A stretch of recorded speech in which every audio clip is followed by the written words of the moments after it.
کہ مت مانگو کسی سے کچھ، جو کہ مانگنا اللہ سے مانگو، مانگو اللہ سے، انسانوں سے مت مانگو جو مانگنا ہے۔ حضور نے فرمایا کہ اگر جوتے باندھنے کا فیتا جو ہے وہ تمہیں چاہیے، اللہ سے مانگو۔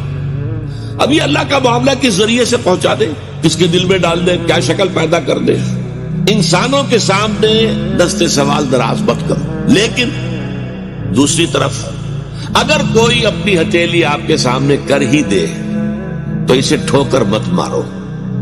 اس نے عزت نفس جو ہے اپنی ہتھیلی پر رکھ کر آپ کے سامنے رکھ دی ہے۔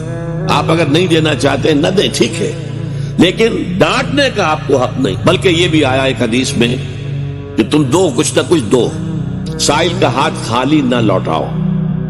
یہاں تک ایک حدیث میں الفاظ ہیں سائل کو ضرور دو، خواہ وہ گھوڑے پر سوار ہو کر تمہارے پاس آیا۔